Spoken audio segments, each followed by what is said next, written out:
বিএনপির মহাসচিব মির্জা ফখরুল ইসলাম আলমগীর সাহেব হঠাৎ খুব প্রশংসায় ভাসতেছেন।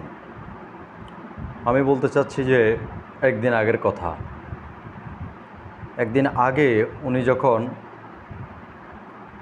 রাষ্ট্রপতি নির্বাচিত হয় তখন দেখতেছি খুবই প্রশংসায় ভাসতেছেন। বাংলাদেশের জাতীয় টেলিভিশন পত্রিকা এবং বাংলাদেশের যতগুলো সোশ্যাল মিডিয়া প্ল্যাটফর্ম রয়েছে, প্রিন্ট মিডিয়া রয়েছে, সবগুলোতেই দেখলাম ওনাকে নিয়ে প্রচুর পরিমাণ প্রশংসনীয় লেখালেখি চলছে।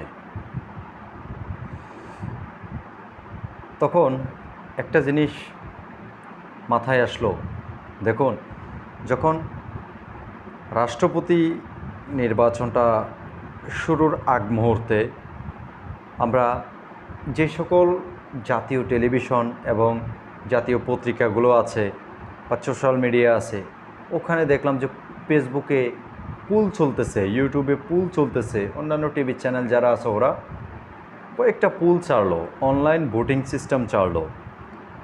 অনলাইন ভোটিং সিস্টেমে যখন আমরা ভোট দিলাম তখন আমরা দেখলাম বিএনপির মহাসচিব মির্জা ফখরুল ইসলাম আলমগীর সাহেব কোথাও কোথাও মাত্র 17% উইন, কোথাও মাত্র 30% উইন, আর বাকি 70%, তারপরে হচ্ছে 77% কে উইন?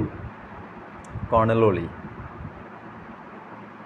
এই বিষয়গুলো যখন দেখি অনেকটা নিজেদের কাছে খুবই আফসোস লাগলো। এই দেশের এই অবস্থা, মনে মনে ভাবতেছি ব্যক্তিগতভাবে মানুষ ওনাকে পছন্দ করে না, আর সংসদেও আমার কাছে মনে হচ্ছে সেম অবস্থা হবে। কিন্তু আসলে এটা আমার ব্যক্তিগত মতামত নয়, এটা মানুষের মন মানসিকতা থেকে বলতেছি। আসলে রাষ্ট্রীয় রীতিনীতিতে যেই সিস্টেমটা দেওয়া আছে, যে আইন কানুন, সেটা তো হচ্ছে ভোটিং সিস্টেমটা আসলে সংসদীয় আসন যারা দখল করে রেখেছে বা যারা সংসদের আসনগুলোতে বসা অবস্থায় রয়েছে, তারাই তো ভোটিংয়ের মধ্য দিয়ে একটা রাষ্ট্রপতি নির্বাচিত করে। এটাও আমরা জানি ভালো করে যে বিগত 17 বছরের মধ্যে বা বাংলাদেশের মধ্যে এরকম সুষ্ঠুভাবে কোনো রাষ্ট্রপতি নির্বাচন হয়েছে কিনা আমার শোনা নেই। জানা তো হচ্ছে দূরের কথা, কারণ আমার বয়স অনুযায়ী জানার বিষয়টা 17 বছরে স্বৈরাচারের আমল দেখেছি, তাহলে আমার শোনা নেই। এবার আসুন, এত আলোচনা কেন? বিএনপির মহাসচিব মির্জা ফখরুল ইসলাম আলমগীর সাহেবকে নিয়ে খুবই প্রশংসা উনি যখন রাষ্ট্রপতি নির্বাচিত হয়েছে। এমনকি বিরোধী দলীয় নেতাকর্মীরা অনেকেও ফেসবুকে পোস্ট দিয়েছে, যদিও মনে অনেক ক্ষতবিক্ষত অবস্থা রেখেই তারা এই পোস্ট দিয়েছে। আমি তাদেরকে স্মরণ করিয়ে দিতে চাই যে এই মুহূর্তে তো তাকে নিয়ে প্রশংসার নতুন কোনো কিছু নয়।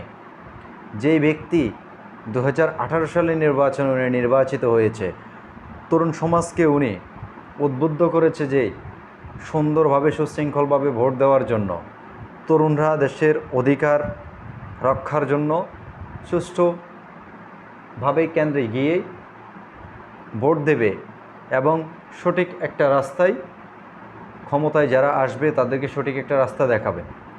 আর সেরকম বক্তব্য দিয়েছে যেই ব্যক্তি, সেই ব্যক্তি মির্জা ফখরুল ইসলাম আলমগীর সাহেব। উনি বর্তমান বাংলাদেশের এখন রাষ্ট্রপতি। আল্লাহ যদি কাউকে সম্মান দেয়, আমার মনে হয় না যে কেউ হাজারো টেনে ধরে তার সম্মানকে নিচে নামাতে পারে। যা না দেখলাম ফেসবুকে যে গুপ্ত সমাজ এমনভাবে তার ভোটিং সিস্টেমের মধ্যে এত বাজে বাজে কমেন্ট, তার ফ্যাক আইডির মধ্য দিয়ে দেখলাম সোশ্যাল মিডিয়াতে, যেটা আমরা দেখেছি বাংলাদেশের জাতীয় নির্বাচনের সময়ও বিএনপি মাঠ থেকে হেরে গেছে, যেটা সোশ্যাল মিডিয়ায় দেখলাম। এত পরিমাণ ফেক আইডি, গুপ্ত আইডি দিয়ে তারা নিয়ন্ত্রণ করে। ঠিকই রাষ্ট্রপতির নির্বাচনেও সেম অবস্থা। অতএব কাজেই ঠনঠন হয়ে গেল।